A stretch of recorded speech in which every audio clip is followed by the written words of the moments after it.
और आप देख सकते हैं कि हमारा ये सेक्शन बिल्कुल हमारे रेफरेंस सेक्शन की तरह नजर आ रहा है। और अगर इस वेरिएबल की वैल्यू हम चेंज कर दें तो ये कलर जहां जहां यूज हुआ है वहां वहां चेंज हो जाएगा। मिसाल के तौर पर अगर मैं इस वैल्यू को यहां से येलो कर दूं तो आप देखेंगे कि जहां जहां ये वेरिएबल हमने यूज किया था वहां वहां ये ऑटोमेटिकली अपडेट हो जाएगा। तो इसके जरिए हमारा कोड बहुत मेंटेनेबल हो जाता है।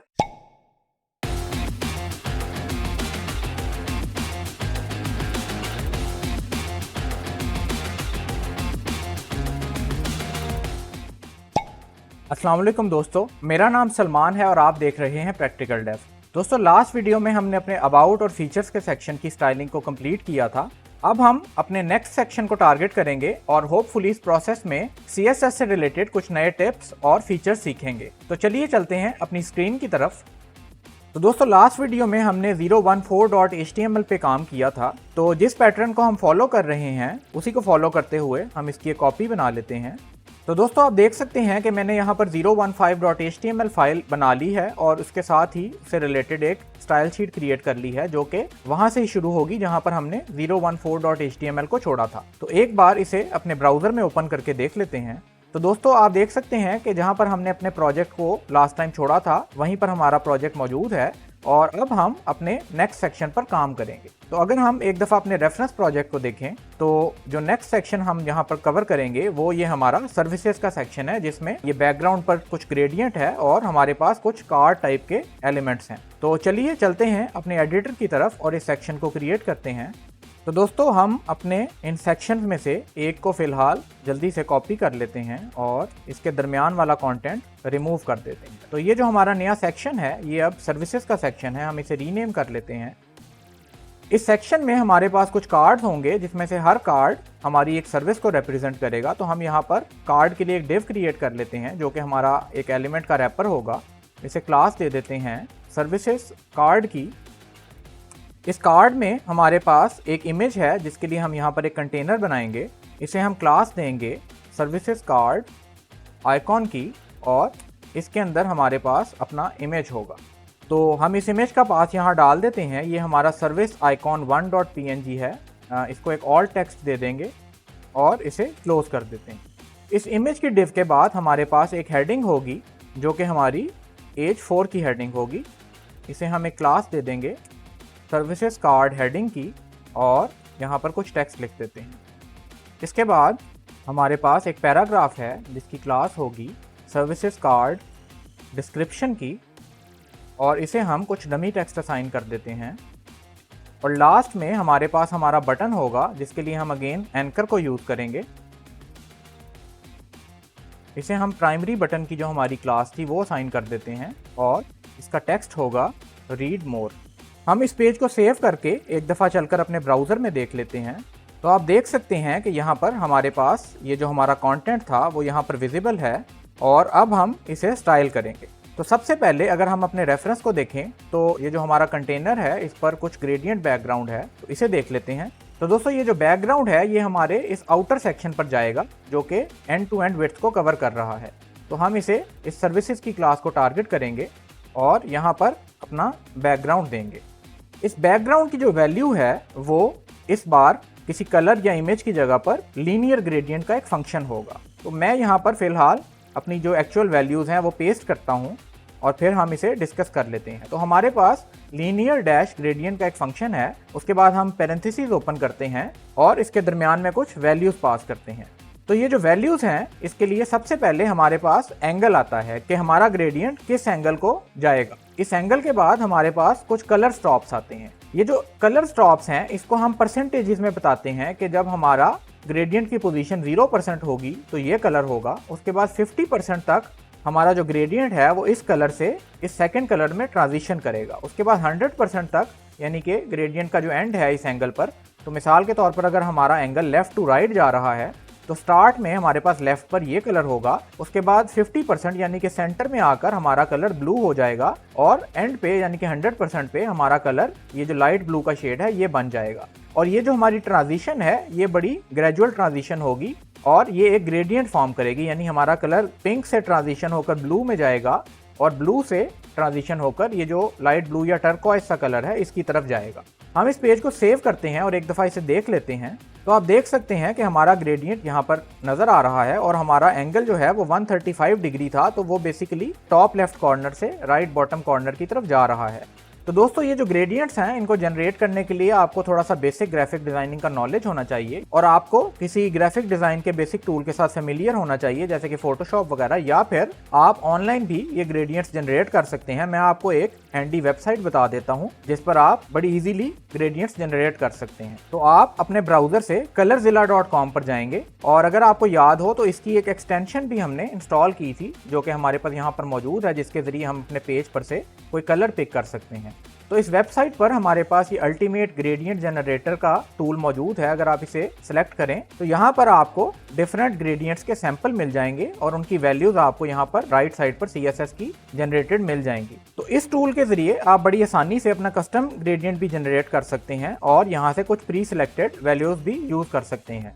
तो मिसाल के तौर पर अगर मुझे यहाँ पर ये ग्रेडियंट पसंद आता है जो कि इस कलर से, ये जो ब्लू से कलर में आ रहा है या नेवी ब्लू से कलर में लेफ्ट टू राइट जा रहा है, अगर मुझे ये पसंद आता है तो या तो मैं इसकी वैल्यू को यहाँ राइट साइड पर अगर देखूं तो मुझे इसकी CSS मिल रही है जो कि मैं यहाँ से कॉपी कर सकता हूँ, या फिर मैं इसे सिंपली यहाँ से एडिट भी कर सकता हूँ। मिसाल के तौर पर अगर मुझे ये कलर चेंज करना हो तो मैं यहाँ से कोई डिफरेंट कलर का शेड भी सिलेक्ट कर सकता हूँ। तो मिसाल के तौर पर ये मैंने एक ग्रेडियंट जनरेट किया है, तो मैं यहाँ पर राइट साइड से इसका कोड कॉपी कर सकता हूँ। हमारे पास यहाँ पर ये कॉपी का बटन है, इसको कॉपी कर अगर मैं वापस अपने एडिटर की तरफ जाऊँ तो यहाँ पर हम अपने एग्जिस्टिंग ग्रेडियंट को कमेंट कर देते हैं और यहाँ पर वो कोड पेस्ट कर देते हैं। अब अगर हम वापस चलकर देखें तो हमें अपना नया ग्रेडियंट यहाँ पर नजर आ रहा है। तो ये टूल था जिसके जरिए आप अपने ग्रेडियंट्स जनरेट कर सकते हैं। हम अपने ग्रेडियंट को फिलहाल रिवर्ट कर लेते हैं। तो दोस्तों इस बैकग्राउंड को सेट करने के बाद हमारा जो अगला स्टेप है वो अपने कार्ड की स्टाइलिंग है। तो हम यहाँ पर अपने सर्विसेज कार्ड की क्लास को टारगेट करेंगे और यहाँ पर इसे कुछ प्रॉपर्टीज असाइन करेंगे। तो सबसे पहले हम इसे फ्लेक्स बॉक्स में कन्वर्ट कर लेते हैं जिसके जरिए इसको स्टाइल करना आसान हो जाएगा।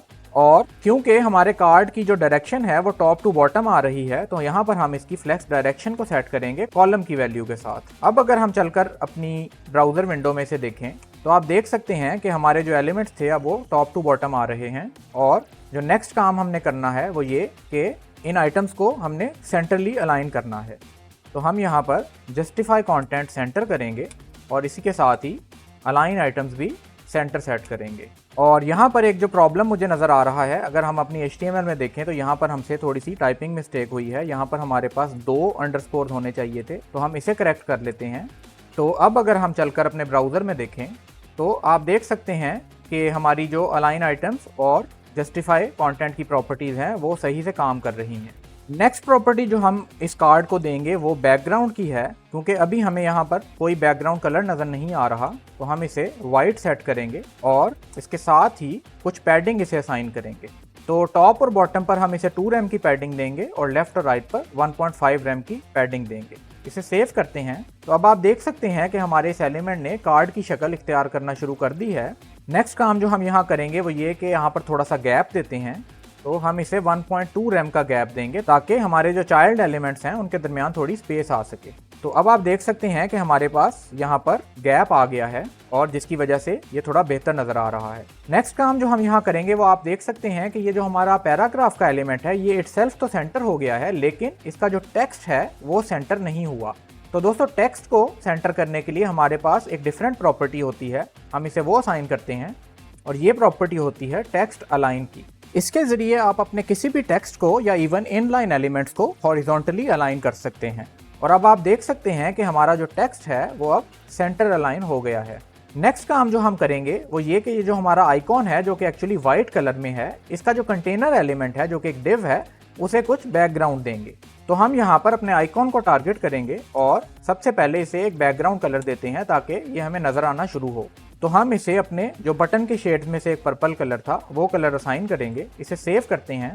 आप देख सकते हैं कि हमारे पास यहाँ पर कुछ बैकग्राउंड अब नजर आ रहा है। अब हम इसका जो बैकग्राउंड है जो कि अभी स्क्वायर शेप में है इसे सर्कल में कन्वर्ट करेंगे और उसके लिए हम देख चुके हैं कि हम बॉर्डर रेडियस की प्रॉपर्टी को यूज कर सकते हैं। और कंप्लीट राउंड करने के लिए मैंने जो आपको ट्रिक बताया था हम इसे एक बड़ी सी वैल्यू दे देते हैं, जैसे कि 9999 पिक्सल्स। अब आप देख सकते हैं कि यहाँ पर हमारा जो बैकग्राउंड था वो एक सर्कल की शक्ल में आ गया है। अब हम इसे कुछ विड्थ और हाइट दे देते हैं ताकि ये अपनी जो सर्कल की शेप है जो कि स्क्वायर से डिराइव्ड है उसे मेंटेन कर सके। हम इसे विड्थ और हाइट दोनों 4.5 रैम की देंगे ताकि ये हमेशा एक स्क्वायर और बॉर्डर रेडियस के बाद सर्कल की शेप में रह सके। और इसे थोड़ी सी पैडिंग दे देते हैं क्योंकि अभी हमारा इमेज जो है वो बिल्कुल एजेस के साथ लगा हुआ है, तो हम इसे 1 रैम की पैडिंग देंगे। इसे सेव करते हैं और आप देख सकते हैं कि हमारा जो सर्कल था उसके दरमियान पैडिंग आ चुकी है और इसका जो साइज है वो 4.5 रैम पे सेट हो चुका है। अब हमें जो काम करना है वो ये कि इस इमेज को सेंटर में अलाइन करना है। तो इसके डिफरेंट तरीके हो सकते हैं, लेकिन हम जो तरीका यहाँ पर यूज करेंगे वो ये कि इस डिव को, जो इसका कंटेनर है, इसको फ्लेक्स बॉक्स में कन्वर्ट कर देंगे, जिसके जरिए वर्टिकली और हॉरिजॉन्टली इस इमेज को अलाइन करना बहुत आसान हो जाएगा। तो हम इसकी डिस्प्ले प्रॉपर्टी को फ्लेक्स सेट कर देते हैं और इसमें जस्टिफाई कंटेंट सेंटर और अलाइन आइटम्स सेंटर की वैल्यू सेट कर देते हैं। तो दोस्तों आप देख सकते हैं कि हमारा जो इमेज है वो बिल्कुल परफेक्टली सेंटर्ड अलाइन है और ये बिल्कुल ऐसा नजर आना शुरू हो गया है जैसा कि हमारे रेफरेंस प्रोजेक्ट में है। नेक्स्ट जो हम काम करेंगे वो ये कि हम इस हेडिंग को स्टाइल करेंगे ताकि ये हमारे रेफरेंस प्रोजेक्ट की तरह नजर आ सके। तो हम इस हेडिंग को टारगेट करेंगे और इसका जो फॉन्ट वेट है वो इंक्रीज करेंगे और बाय डिफॉल्ट हमने अपनी हेडिंग्स को फॉन्ट वेट 400 दिया है। स्पेसिफिक कार्ड की हेडिंग के लिए हम इस वेट को 500 कर देंगे। तो आप देख सकते हैं कि हमारे हेडिंग के स्टाइल्स अपडेट हो गए हैं। नेक्स्ट जो काम हम करेंगे वो इस पैराग्राफ के जो टेक्स्ट का साइज है, फॉन्ट साइज है, इसे हम एडजस्ट करेंगे। तो हम इस पैराग्राफ को टारगेट कर लेते हैं और इसका जो फॉन्ट साइज है वो 0.9 रैम सेट कर देते हैं। आप देख सकते हैं कि हमारे पैराग्राफ के टेक्स्ट का साइज ठीक हो गया है और इसके साथ ही हमारा ये जो कार्ड है ये भी अब बिल्कुल कंप्लीट हो गया है। तो दोस्तों इस स्पेसिफिक कंटेनर में हमें 3 कार्ड चाहिए, जैसा कि हम अपने रेफरेंस में देख सकते हैं। तो यहाँ पर हम सिंपली इसकी 3 कॉपीज क्रिएट करेंगे और उनकी जो वैल्यूज हैं उनको अपडेट करेंगे और इसकी कॉपीज बनाने के बाद हमारे ये जो कार्ड्स हैं ये तीनों एक ही साइज के हो जाएंगे। उसकी वजह ये है कि हमने इसके ऊपर इक्वल कॉल्स की क्लास अप्लाई कर रखी है जिसका काम इक्वल कॉलम्स क्रिएट करना है। तो हम इसकी कॉपीज बनाते हैं। हम अपनी HTML फाइल में आएंगे और इस कार्ड की 2 और कॉपीज बनाएंगे। इनके टेक्स्ट और इमेजेस को हम अपडेट कर देते हैं और पेज को सेव करके एक दफ़ा ब्राउज़र में देख लेते हैं। तो दोस्तों आप देख सकते हैं कि हमारे कार्ड्स इक्वल साइज के कंटेनर्स में यहाँ पर आ गए हैं। जो एक चेंज यहाँ पर बाकी है वो ये कि बाय डिफॉल्ट इसको 4 रैम्स का गैप था जो कि हमारी इक्वल कॉल्स की क्लास से आ रहा है। इसे हम ओवरराइड कर सकते हैं। यहाँ से हम अपनी सर्विसेज कंटेनर की क्लास को टारगेट करेंगे क्योंकि इक्वल कॉल्स की क्लास भी इसी कंटेनर पर मौजूद है। तो हम अपनी सर्विसेज कंटेनर की क्लास को टारगेट करके इसका जो गैप है वो 2 रैम सेट कर देते हैं। चलकर इसे ब्राउजर में देख लेते हैं और आप देख सकते हैं कि हमारा ये सेक्शन बिल्कुल हमारे रेफरेंस सेक्शन की तरह नजर आ रहा है। तो दोस्तों अगेन अब हम थोड़ी सी रीफैक्टरिंग करेंगे और अपने कोड को बेहतर बनाने की कोशिश करते हैं। तो अगर हम अपनी स्टाइल शीट को देखें तो यहाँ पर एक चीज जो आप नोट करेंगे वो मिसाल के तौर पर ये जो कलर है, अगर मैं इसे सर्च करूं तो आप देख सकते हैं कि ये जो मेरा कलर है ये 2 जगह पर यूज हो रहा है। तो बेसिकली आप अगर नोट करें तो यहाँ पर कुछ वैल्यूज हैं जो कि रिपीट हो रही हैं और हम एक्सपेक्ट कर सकते हैं कि अगर हमारी ये वेबसाइट ग्रो करे, मिसाल के तौर पर इसमें हम मल्टीपल पेजेस क्रिएट कर लें, तो हो सकता है कि ये जो कलर है ये बार बार हमारी वेबसाइट में यूज हो। इसे रीयूज करने का एक तरीका हम देख चुके हैं कि आप क्लासेस बना सकते हैं और वो क्लास आप जगह जगह अपनी HTML में यूज कर सकते हैं। लेकिन कुछ ऐसी वैल्यूज होती हैं जैसे कि सिर्फ कलर है, ये जो कलर है आपका ये हो सकता है बैकग्राउंड कलर की प्रॉपर्टी पर असाइंड हो और उसके साथ ही हो सकता है ये कलर की प्रॉपर्टी पर असाइंड हो, जैसे कि टेक्स्ट कलर होता है। दोनों केसेस में हमारे पास कलर यही होगा लेकिन प्रॉपर्टी का नाम बदल जाएगा। उस केस में आपको टेक्स्ट के लिए अलग से क्लास बनानी पड़ेगी और बैकग्राउंड के लिए एक अलग से क्लास बनानी पड़ेगी। तो दोस्तों यहाँ पर हम CSS की एक नई टेक्निक सीखेंगे और उसे बोलते हैं वेरिएबल्स। तो इस तरह जो प्रॉपर्टी की वैल्यूज होती हैं इन्हें रीयूज करने का एक तरीका वेरिएबल्स भी होता है। मिसाल के तौर पर अगर हम चाहें तो हम इस कलर की वैल्यू को उठाकर एक वेरिएबल में सेव कर सकते हैं और वो वेरिएबल हम जगह जगह यूज कर सकते हैं। इसको अगर हम प्रैक्टिकली करके देखेंगे तो हमें ज्यादा आसानी से समझ आएगा। ये जो वेरिएबल्स होते हैं इन्हें हम किसी भी CSS के सिलेक्टर में लोकली डिक्लेयर कर सकते हैं, लेकिन एक प्रेफर्ड वे ये होता है कि इसे आप एक रूट सिलेक्टर में डिक्लेयर करते हैं जिसके बाद ये वेरिएबल आपके पास आपकी CSS में ग्लोबली अवेलेबल हो जाता है। तो हम अपनी स्टाइल शीट के टॉप पर चलेंगे और यहाँ पर एक रूट सिलेक्टर बनाएंगे जिसे हम इस तरह लिखते हैं कॉलन रूट, और बाकी सिलेक्टर्स की तरह यहाँ पर कर्ली ब्रेसेस ओपन और क्लोज करेंगे। यहाँ पर हम अपने डेफिनेट वेरिएबल्स को डिक्लेयर कर सकते हैं। मिसाल के तौर पर ये जो पर्पल कलर हमने अभी डिस्कस किया है उसे हम यहाँ पर नेम देंगे, और इसको नेम देने का तरीका ये है कि आप 2 डैशेस के साथ वेरिएबल का नेम स्टार्ट करते हैं और इसको हम वॉयलेट का नाम दे देते हैं, और इसकी वैल्यू हम अपने कलर की जो वैल्यू थी वो सेट कर देते हैं। तो दोस्तों अब हम इस कलर को इसके वेरिएबल के नेम के जरिए जगह जगह यूज कर सकते हैं। और जैसा कि आप देख सकते हैं यहाँ पर एक हेक्स कोड है जिसको याद रखना भी मुश्किल है, और इसे अगर बार बार आपने अपने पेज में यूज करना हो तो आपको इसकी कोई यूजेज देखनी पड़ती है, या आपको इसे कहीं पर साइड पर लिख कर रखना पड़ता है ताकि आप इसे जाकर कॉपी कर सकें। वेरिएबल का एक फायदा यहाँ पर यह भी हो जाता है कि इसे हम एक डिस्क्रिप्टिव नेम दे सकते हैं। तो बेस्ट प्रैक्टिस यही होती है कि आप अपने ये जो कलर्स वगैरह टाइप की प्रॉपर्टीज हैं इनके वेरिएबल्स क्रिएट कर लेते हैं, और उन वेरिएबल्स को आप इनकी यूजेज की जगह पर यूज कर लेते हैं। इसको यूज कैसे करते हैं, मिसाल के तौर पर मैं वॉयलेट को यहाँ से कॉपी कर लेता हूँ और इसकी जो यूजेजेस हैं उनकी तरफ चलते हैं। तो मिसाल के तौर पर हमने ये जो प्राइमरी बटन की क्लास बनाई थी इसमें हमने ये कलर यूज किया था। तो अब हम इस कलर को रिमूव करेंगे और यहाँ पर एक फंक्शन लिखेंगे VAR। इसकी जो पैरेंथेसिस हैं उसके दरमियान में अब आप देख सकते हैं क्योंकि हमने अपना वेरिएबल डिक्लेयर कर रखा है, इस वजह से VS कोड भी हमारी हेल्प कर रहा है और उसने ऑटोमेटिकली यहाँ पर हमें सजेशन में ये वेरिएबल दे दिया है। तो इस तरीके से वेरिएबल्स को यूज करने से हमें काफ़ी फ़ायदा हो सकता है।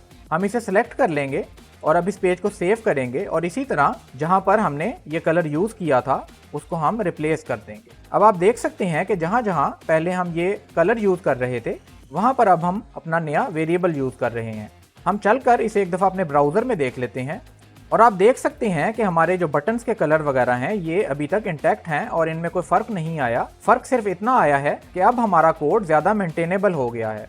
अब अगर मैं इस बटन को इंस्पेक्ट करूं तो आप देख सकते हैं कि यहाँ पर हमारे जो बैकग्राउंड कलर है उसकी जगह पर एक वेरिएबल यूज हो रहा है, और उसके ऊपर हवर करने पर हमें उसकी वैल्यू भी नज़र आ रही है। अगर आप इस राइट साइड पर पैनल पर थोड़ा सा स्क्रॉल डाउन करें तो यहाँ पर आपको आपके जो रूट वेरिएबल्स हैं वो नज़र भी आ रहे होंगे। यहाँ से एक और फ़ायदा वेरिएबल्स का जो हम डेमोन्स्ट्रेट कर सकते हैं वो ये है कि मिसाल के तौर पर आप डिसाइड करते हैं कि आपने अपने पूरे वेब पेज की कलर थीम ही चेंज करनी हो और इस कलर की जगह पर कोई तीसरा कलर यूज़ करना हो। तो अब हम जानते हैं कि ये जो वेरिएबल है ये हमारा जगह जगह पर यूज़ हुआ है, और अगर इस वेरिएबल की वैल्यू हम चेंज कर दें तो ये कलर जहाँ जहाँ यूज़ हुआ है वहाँ वहाँ चेंज हो जाएगा। मिसाल के तौर पर अगर मैं इस वैल्यू को यहाँ से येलो कर दूँ तो आप देखेंगे कि जहाँ जहाँ ये वेरिएबल हमने यूज़ किया था वहाँ वहाँ ये ऑटोमेटिकली अपडेट हो जाएगा। तो इसके ज़रिए हमारा कोड बहुत मेंटेनेबल हो जाता है, और अगर हम चाहें तो बड़ी आसानी से इन वैल्यूज़ को सेंट्रली अपडेट कर सकते हैं। यही काम डेमो करने के लिए अगर हम अपने एडिटर में चलें तो मिसाल के तौर पर अगर हम इस कलर को through out the page change करना चाहें तो यहाँ पर हम मिसाल के तौर पर रेड लिख सकते हैं, और अगर हम इसे सेव करके अपने ब्राउज़र में देखें तो आप देखेंगे कि जहाँ जहाँ ये वेरिएबल यूज़ हुआ था वहाँ वहाँ ये कलर अपडेट हो गया है। तो अब हम जो छोटी सी रीफैक्टरिंग करेंगे वो ये कि हमारे जितने भी कलर्स हैं उनको हम वेरिएबल्स में सेव करेंगे। यहाँ पर हमारा जो हेडिंग्स का कलर है उसे हम यहाँ पर हेडिंग कलर में सेव करेंगे। उसके बाद ये जो हेडिंग कलर है इसे हम इस कलर की जगह पर यूज़ करेंगे। इसी तरह हम अपने पैराग्राफ का जो टेक्स्ट का कलर है उसे उठाएंगे और उसका एक वेरिएबल क्रिएट करेंगे और इसे नाम दे देते हैं प्राइमरी टेक्स्ट कलर का।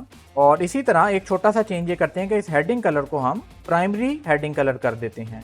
नेक्स्ट हम इस प्राइमरी टेक्स्ट कलर को यूज़ कर लेते हैं, तो जहाँ जहाँ ये कलर हमने यूज़ किया था वहाँ वहाँ हम अपना नया वेरिएबल यूज़ करेंगे। नेक्स्ट कलर जो हमने यूज़ किया है वो है ये एंकर का कलर, तो हम इसे प्राइमरी लिंक कलर कह देते हैं और इसकी वैल्यू यहाँ पर सेव कर लेते हैं।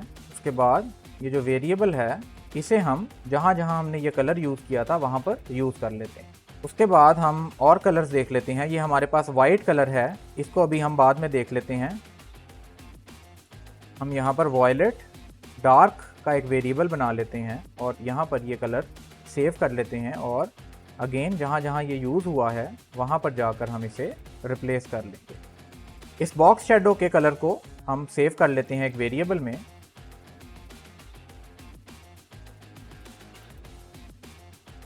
और इस तरह हमारे जो मेजॉरिटी कलर्स हैं वो हम कवर कर चुके हैं। अब हम इस कलर को, ये जो वाइट कलर है, हम इस वाइट कलर के लिए भी एक वेरिएबल बना लेते हैं।